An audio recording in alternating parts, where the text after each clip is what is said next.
নমস্কার বন্ধুরা, আশা করি সকলেই ভালো আছেন। সিম্পল স্টিচিং উইথ নিরু চ্যানেলের আরেকটি নতুন ভিডিওতে স্বাগত জানাই। আজকে আমি আপনাদের সঙ্গে শেয়ার করব এই সুন্দর পপ হাতাটির কাটিং ও সেলাই। সম্পূর্ণটা আমি খুব সহজভাবে এবং স্টেপ বাই স্টেপ দেখিয়েছি। আপনারা যারা সেলাই কাজে একদমই নতুন, একটু মনোযোগ দিয়ে দেখলে আশা করি খুব সহজেই শিখে নিতে পারবেন। কোথাও বুঝতে সমস্যা হলে অবশ্যই আপনারা কমেন্টে জিজ্ঞাসা করবেন। হাতার ভেতর দিকটাও কিন্তু আমার সুন্দর ফিনিশিং রয়েছে।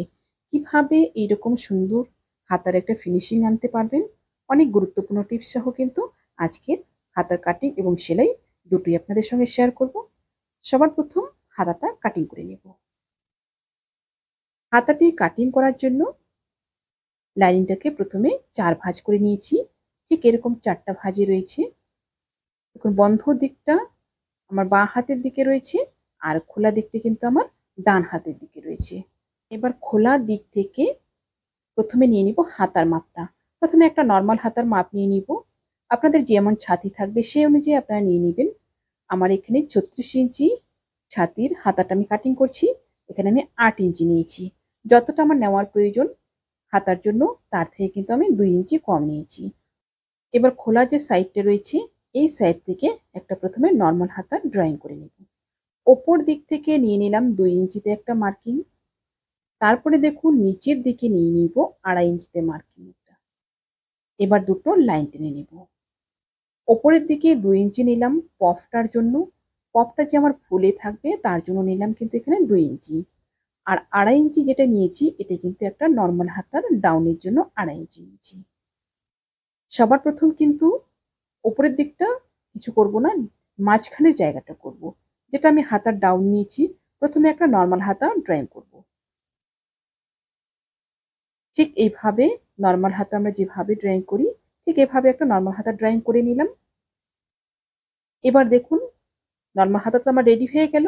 এবার পপের জায়গাটা করব। দাগের এই পাশ থেকে কিন্তু আমি নিয়ে নিচ্ছি 4 ইঞ্চি।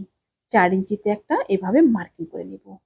4 ইঞ্চি একটা মার্কিং করে নিয়ে তারপর এই 4 ইঞ্চির এখান থেকেই কিন্তু এবার পপের শেপটা দিয়ে দিব। পপের শেপটা ঠিক এইভাবে আমি নিচে যে হাতাটা রয়েছে হাতা পর্যন্ত কিন্তু এভাবে মিলিয়ে দেব। ঠিক এভাবে হাতা পর্যন্ত মিলিয়ে দিলাম।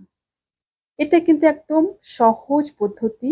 আপনারা যারা সেলাই কাজে একদমই নতুন, এইভাবে আপনারা খুব সহজেই হাতাটা কাটিং করে নিতে পারবেন। নিচের দিকটা কোনো কিছু কাটিং করব না, যেহেতু প্লেট হবে কিছু কাটিং করব না। ওপরের শেপটা প্রথমে কাটিং করে নেব। ওপরের শেপটা কাটিং করে নিলাম। এবার নিচের দিকে একটা আমার বর্ডার জয়েন হবে সেটা কাটিং করব। এই জায়গাটা একটা কাট করে নিলাম। এখান থেকে কিন্তু আমার প্লেটগুলো হবে। নিচের দিকের বর্ডারটা ঠিক এইভাবে কম নিতে হবে একটু উপরের দিকটার থেকে চওড়াইটা। আর লম্বাটা বর্ডারটা আপনার শাড়ির পাড়ের যেরকম থাকবে সেই অনুযায়ী কিন্তু নিয়ে নিতে হবে। এই হাতাটা আমার 10 ইঞ্চিতে কমপ্লিট হবে। নিচের দিকটা আমার 5 ইঞ্চি রেখেছি আর উপর দিকটা রয়েছে আমার 8 ইঞ্চি। সম্পূর্ণটা কিন্তু আমার 10 ইঞ্চিতে কমপ্লিট হবে। এবার এখানে এতটুকু আমি কেটে বাদ দিয়ে দিলাম। এবার মেন ফেব্রিকটা কাটিং করে নেব। 4 ভাঁজ করে নিয়ে নিলাম। একবারে আমি দুটো হাতা কাটিং করব। দেখুন লাইনিংটা কিন্তু আমার একটু বড় রয়েছে, মেন ফেব্রিক কিন্তু একটু কম রয়েছে। সাইড দিয়ে যে যতটুকু এক্সট্রা রয়েছে এটা কিন্তু আমি মেন ফেব্রিক টুকরো জয়েন করে নেব। এবার নিচের দিকটা পার্টটা আমার যেমন রয়েছে সেই অনুযায়ী আমি নিয়ে নিব। আমার চ্যানেলে যদি নতুন হয়ে থাকেন প্লিজ চ্যানেলটি সাবস্ক্রাইব করে দিয়ে পাশে থাকা বেল আইকনটি প্রেস করে দিন, যাতে আমি নতুন ভিডিও আপলোড করার সাথে সাথে আপনার কাছে নোটিফিকেশন পৌঁছে যায়। এবার চলে আসলাম সেলাইয়ে। সবার প্রথম ঠিক এভাবে লাইনিংয়ের সাথে মেন ফেব্রিকটা জয়েন করে নেব। আমি পিন লাগিয়ে নিয়েছি যেন সরে না যায়, যেহেতু হাতাটা অনেকটা বড়। ঠিক এভাবে চারিদিকটা প্রথমে জয়েন করে নেব। যারা ফেসবুক পেজ থেকে দেখছেন পেজটি ফলো করে আমার সাথে থাকুন। আপনারা যদি এই ভিডিওটি পরবর্তীতে আরও দেখতে চান তাহলে টাইমলাইনে শেয়ার করে রাখুন। পরে আপনারা আপনাদের সময় মতো কিন্তু দেখিয়ে নিতে পারবেন। ঠিক এভাবে চারিদিকটা জয়েন করার পরে এক্সট্রা যে মেন ফেব্রিকটা রয়েছে সেটা এইভাবে কাটিং করে বাদ দিয়ে দিব।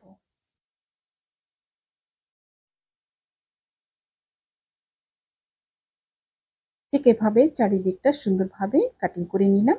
এবার প্লেটগুলো করব।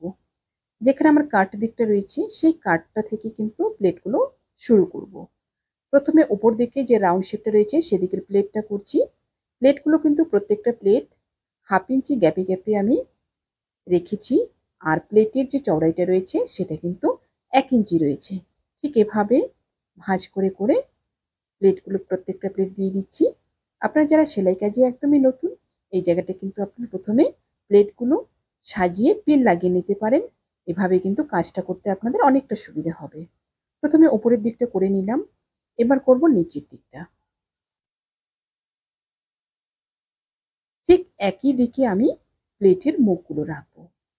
আপনারা যদি উপরের পপটাকে একটু বেশি ফোলাতে চান তাহলে কিন্তু প্লেটের মুখগুলো অপর সাইডে রাখবেন। আর যদি মিডিয়াম ফোলাতে চান তাহলে কিন্তু এভাবে একই দিকে রাখতে হবে মুখগুলো। ঠিক এভাবে নিচের দিকটাও করে নিলাম। এবার লাইনিংটা জয়েন করব। লাইনিংটাকে ঠিক এভাবে নিচের দিকে রাখবো। নিচের দিকে রেখে ঠিক এভাবে হাতার পার্টটাকে রাখবো। হাতার পার্টটা রেখে 1/2 ইঞ্চি মার্জিনে সম্পূর্ণটা জয়েন করে নেব।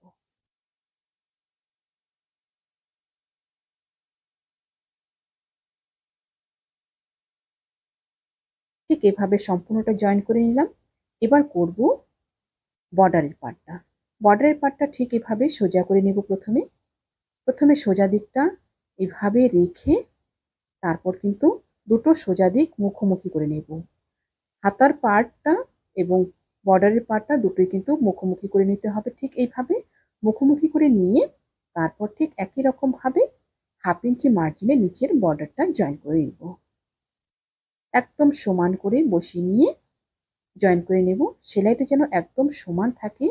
নিচের বর্ডারের জয়েন্টটা এবং লাইনিংয়ের জয়েন্টটা যেন একই রকম থাকে।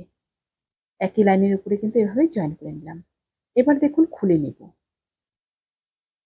লাইনিংয়ের দিকটা ঠিক এভাবে খুলে নেব। জয়েন্টটা কিন্তু একদম আমার আন্ডারগ্রাউন্ড হয়ে গেল, ভেতরের দিকে চলে গেল। ঠিক এভাবে নিচের দিকটা কিন্তু একটা খুব সুন্দর ফিনিশিং চলে এসছে।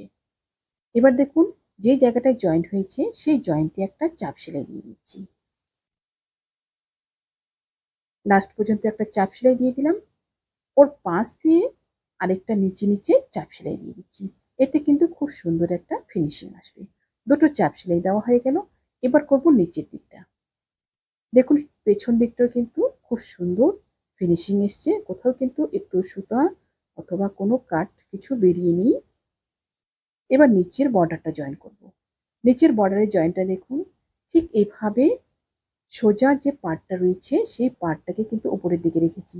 এবার যে হাতাটা রয়েছে হাতাটাকে কিন্তু এভাবে ভেতরে ঢুকিয়ে দিলাম। এভাবে ভেতরের দিকে নিয়ে লাইনিংয়ের পার্ট এবং বর্ডারের পার্টটাকে ঠিক এইরকম করে নেব। দুটো এরকম সমানভাবে নিয়ে কিন্তু একদম লাস্ট পর্যন্ত জয়েন করতে হবে। আর জয়েন করার সময় দেখতে হবে যেন হাতার পার্টটা সেলাইয়ে চলে না আসে। সম্পূর্ণটা কিন্তু খুব সুন্দরভাবে আমি ভেতরে নিয়ে নিলাম। ভেতরে নিয়ে 1/2 ইঞ্চি মার্জিনে সম্পূর্ণ বর্ডারটা জয়েন করব। ঠিক এভাবে সম্পূর্ণটা কিন্তু জয়েন করে নেব। প্রথমে নিচের দিকটা কিন্তু লক্ষ্য রাখতে হবে যেন হাতার পার্টটা এই সেলাই চলে না আসে। জয়েন করার পরে দেখুন ঠিক এভাবে হাতাটাকে বাইরে বার করব। নিচের এই সেলাইটাও কিন্তু আমার ভেতরের দিকে চলে গেল। এই সেলাইটাও আন্ডারগ্রাউন্ড হয়ে গেল। দুদিকে কিন্তু খুব সুন্দর ফিনিশিং এসছে। এবার নিচের দিকে দুটো চাপ সেলাই দিয়ে দিলেই কিন্তু হাতাটা আমার একদম রেডি। আশা করছি ভিডিওটি আপনাদের সকলের ভালো লেগেছে। ভিডিওটি ভালো লাগলে অবশ্যই লাইক, কমেন্ট এবং শেয়ার করবেন। নতুন নতুন ভিডিও পেতে চ্যানেলটিকে সাবস্ক্রাইব করে রাখবেন। যারা ফেসবুক পেজ থেকে দেখছেন পেজটি ফলো করে আমার সাথে থাকবেন। সবাই ভালো থাকবেন, সুস্থ থাকবেন। আজকে এই পর্যন্তই। দেখা হচ্ছে পরবর্তী আরেকটা নতুন ভিডিওর সাথে।